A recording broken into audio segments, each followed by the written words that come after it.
Welcome, friends, to the Someone Gets Me podcast. I am your host, Diane Allen, and I am so delighted that you're here. This podcast was created because I believe there is a visionary leader inside each one of us who is waiting to be seen. In each episode of Someone Gets Me, you will hear useful tips from successful visionaries who will share their stories about how being seen has allowed them to take their vision out into the world with action. Are you mentally hijacked? Hi, friends, and welcome to Someone Gets Me. And today I want to talk about what happens when we're mentally hijacked. And how do you even know if you're mentally hijacked? I noticed that there is so much of that happening. It's even happened to me recently. And when I came out of it and realized what had happened, I thought I would do a show on it so that I can share my understanding and wisdom, and hopefully it will resonate with your heart. So you know you're mentally hijacked when you have a lot of stress in your life, maybe, or maybe you've been consuming so much social media or listening to the news, or you allow the fear energy, the trepidation to get into your being. And then it starts changing your thinking. Well, what if this bad thing happens? What if that bad thing happens? Or maybe you become more judgmental, right? Like maybe you start saying, oh, I need to change this, or what about that? Judging yourself, judging another person, judging situations or circumstance, when maybe otherwise you wouldn't be. So we're mentally hijacked when our thinking goes sideways because of whatever the other influences are that may or may not be serving us. I have a couple really amazing clients, and one of them is a good strategist, but also a very good nonlinear kind of visionary.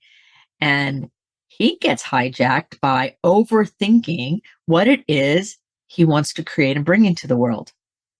And by that overthinking and that perseveration and that addiction to think, the beauty of the vision, the emotional connection to what it is he wants to bring to the world gets lost, gets pounded back down in, and it continues to negatively affect his life. And he misses his success and satisfaction and happiness because he's allowing outside rules to control him. Or what about the woman I'm working with, who is an amazing visionary, who allows the strategy linear people to influence her so much that she plays small and doesn't let her vision show up in the way it's meant to show up because it doesn't look like another's. See, we all look different. We are all different. And it's funny that this whole word diversity that we hear, diversity and inclusion, well, the moment that you use the word diversity, you just undid the entire concept. Because if we were truly living, appreciating diversity, then that word wouldn't be necessary, because we would be really allowing the beauty of all people to show up in a situation.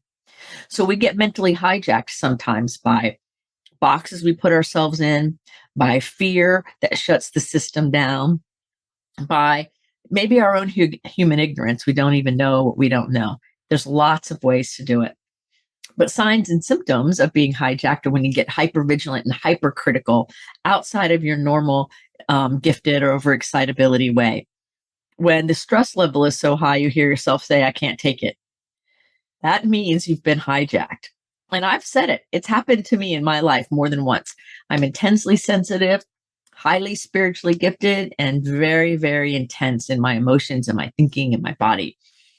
So if I'm not doing a lot of self-care, or maybe I can just get hijacked by an idea. If I watch the wrong video or I'm doing something and it gets in me somehow, no matter how much I pay attention, things happen. So we want to make sure that we're not staying in a place where we're hijacked, because we can turn being hijacked around. See, our prefrontal cortex, our executive functioning, will respond to a command. That's one or two words that tells us to turn it around. And sometimes you can even have a friend take care of that part of you so that it can respond to the command. So when I used to work with people with mental illness and say they were getting agitated, we would never tell them just to calm down or try to process long conversations, because you can't do that when you're emotionally escalated. Nobody can process things easily or well or accurately when they're emotionally escalated, whether it's fear, anger, upset, pain, grief, whatever it is. So we can respond to a command. So what I would say if they were escalated was sit down, because the brain can do 2 or 3 words, sit down. And then we can sort out what's going on once a person can breathe and get into their body and undo the hijack. Because just because you might be mentally hijacked or you're kind of playing in your mind now while I'm talking doesn't mean that you stay stuck there. You can, it's us intense people. Sometimes we can stay stuck in a fear place or a high stress place because our brain in and of itself sometimes doesn't remember that a command and a different way of thinking can start shifting that feeling and energy. And then we come back down, we come back into ourselves, and then we're no longer being taken away down some kind of negative rabbit hole, right? So it can be seductive, right? One of the seductive pieces of all of this, and I used to fall into this many, many years ago, and every once in a while I still do, but not nearly as much, where I would find something interesting or entertaining, even if it wasn't the highest. It didn't even have to be negative or bad, but maybe it was kind of like funny sense of humor that isn't really humor in my world with the way it lands on me. Or sometimes I'll listen to videos from different creators out there because I appreciate their intelligence, but yet the content doesn't sit right or incites upset or fear, or maybe is a trigger for me in a nonverbal way or a way that may not be obvious. It happens a lot in this world because there's constant input, constant input. It's always coming in, always coming in. There's something always coming in unless you intentionally shut it off. And so I've noticed recently in my own world, I've watched a few different videos from people on social media, and I really like their intelligence and I like their creativity. But I realize that every time I watch this short little video from this couple people that I'm thinking about, I didn't feel centered and grounded in the way I normally am, or I would be off just a little bit.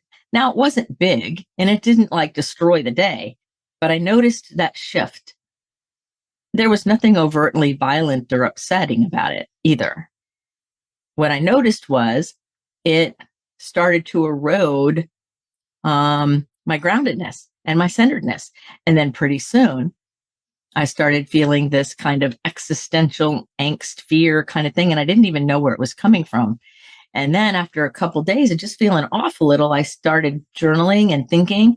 And I realized, this entertainment by smart, intellectual, neat people also has within it a vibration, an air, a feeling that resonated with me in a way that put me on alert. And then when you're on alert for a period of time, then the stress bounce up, and an empath who's sensitive like me will feel it more. So some people are hijacked mentally and they don't know it, or it sneaks in and they don't realize it until it gets bigger.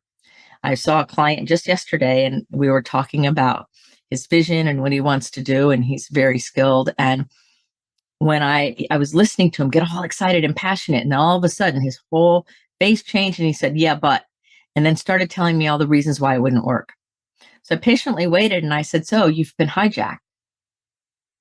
And he goes, oh, that's like a knife. Oh my God, you're right. I'm like, right, you've been hijacked by social proof or the idea that other people have to approve of your vision.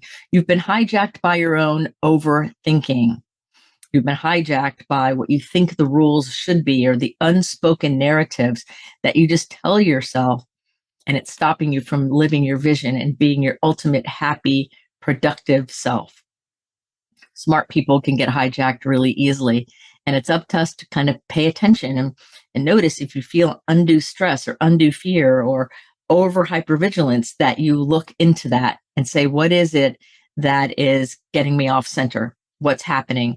And is it something that's real that I need to deal with? Or is it input that's been getting in that is affecting me and I didn't stop it or I didn't notice it until now where it's bigger? In any event, however it all happens, there's nothing wrong with you. It's not bad. It's something to be aware with, and it's something to say, okay, I don't have to stay in this overly stressful, kind of staticky place. So I have a couple steps for you here to kind of help you if you notice that, I'm off, I don't feel right, or I'm hyper stressed and I'm having a hard time calming down. When that happens, you've been hijacked. So here's what you do. Step one, get curious. It's one of my favorite things. Get curious, like, check out this energy. I'm responding this way. This isn't how I would want to respond, and this isn't maybe how I typically respond. Or, what's going on? Be curious. I notice for me personally, I have a really good center. And then sometimes when I get in conversation with a friend or somebody who listens, who understands me, sometimes all that toxic negative stuff will try to show back up because it wants to be seen and heard, and my friends will listen. So I have to pay attention to not allowing that in the same way. Like, it's okay to talk about what the issue is, but not to keep going and perseverating and tell it 5 or 6 times or keep bringing it up. When we do that, we've been hijacked. So the first thing is to get curious. Where is it coming from? How am I feeling? What's going on? What kind of angst is it causing? Without judging yourself. Judgment means to assign it as being good or bad, right or wrong. It's not because you did something wrong or that someone else was wrong. It simply means that your being, your body, your mind, your emotions are responding to something in a way that doesn't please you, that's not landing well. That's all that we need to know. All of the rest of the judgment and the overthinking and the dissecting does not serve you. When you dissect things, you're hijacked. Ask yourself, how does this land on me? If it doesn't feel beautiful and resourceful and amazing, something is amiss. And so if we're curious, we'll find it, kind of looking in behind all the cracks and crevices. And sometimes it's not immediately obvious. And sometimes it doesn't make a total amount of sense. And it's all okay. There's nothing wrong with you. Just pay attention. So the second step is to allow your nonlinear or neurodivergent or multipotentialite creativity to emerge. Allow that part of you that is seeking peace and harmony and resilience, that is bringing your beautiful personal mission to life. Let it surface. Let that creativity show up. Because see, when we're hijacked, we're slamming down the top of the container and pushing down the very thing that will resolve it. It's one of those paradoxes where we slam down the very thing that will help us. So we want to allow our nonlinear creativity, and everybody has some, to surface, which means breathing into it, which means a level of surrender. A lot of people say surrender. It does not mean to give up. Surrender means to allow in this situation.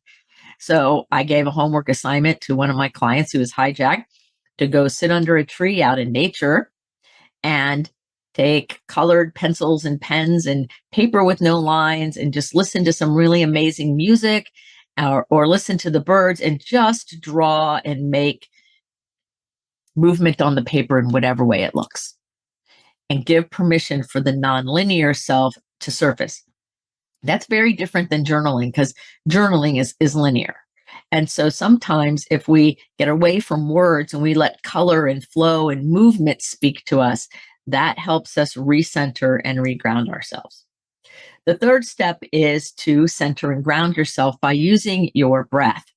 And, people talk about that all the time. There's all kinds of ways to learn about it. But what I like to do is exhale first, because that's the beginning of a breath.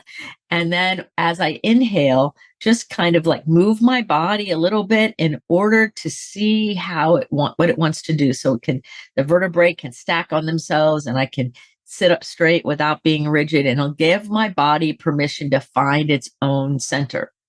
Because when you're mentally hijacked or you're stressed out, you're most likely not breathing full breaths, and you're most likely not holding your body in a way that's resourceful and comfortable and a way that serves you. So I just kind of like move my body a little bit and go, okay, well, this feels a little better, or okay, this is the way that I feel like moving, and allow myself to be curious about the energy and how I feel, but to allow that creativity to surface. Sometimes it's just in little tiny movements make all the difference in the world. Like, oh, that feels better.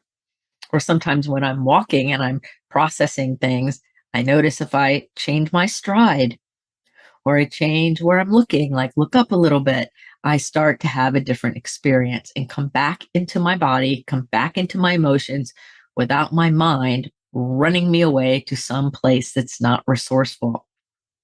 The fourth thing is to clear our mind and focus lovingly on our own world.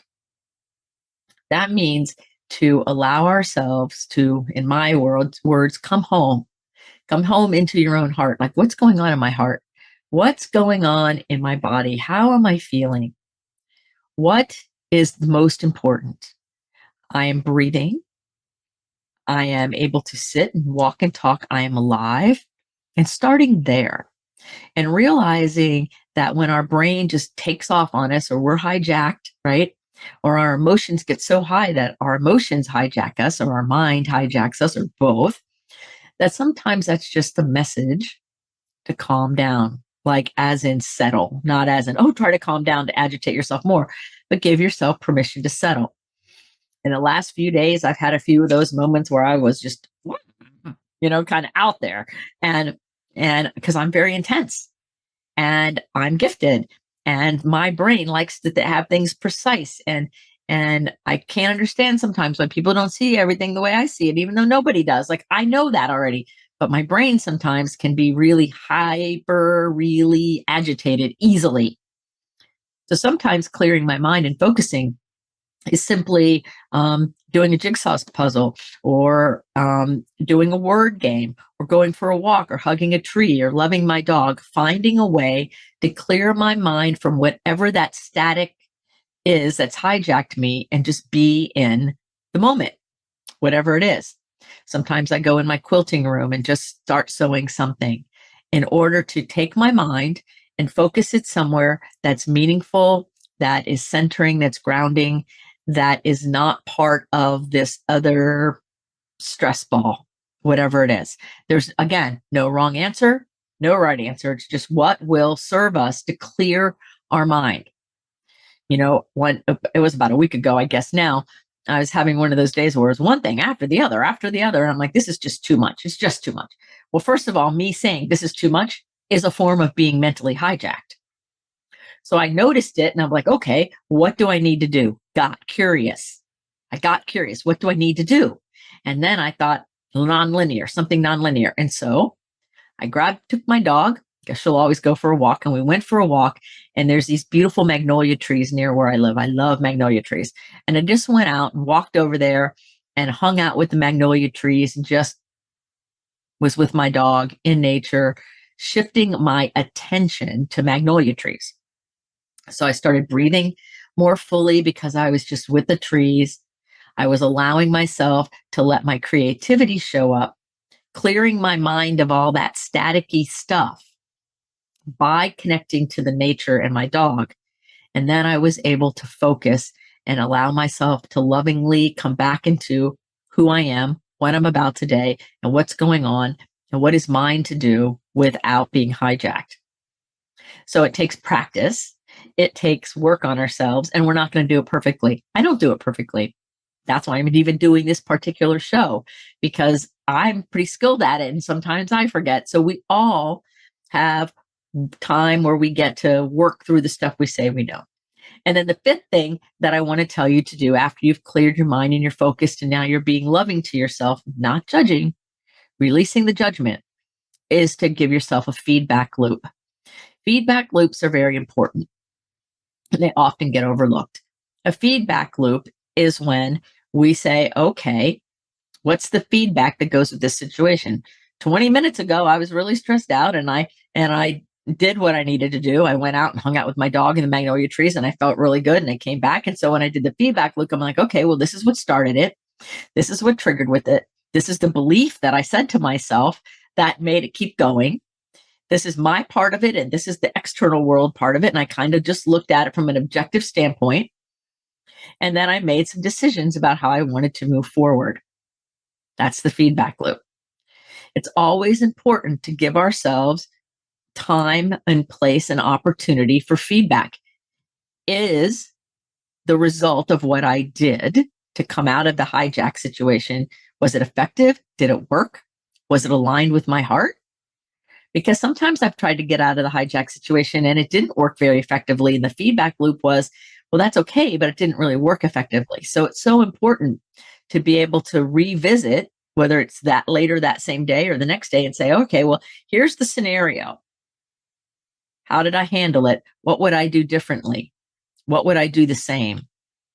And give ourselves permission to objectively give ourselves feedback into the situation, whatever the situation is. Feedback loops are vital if you want to keep growing forward, if you want to keep moving your life in a direction that serves you and that is positive and happy, right?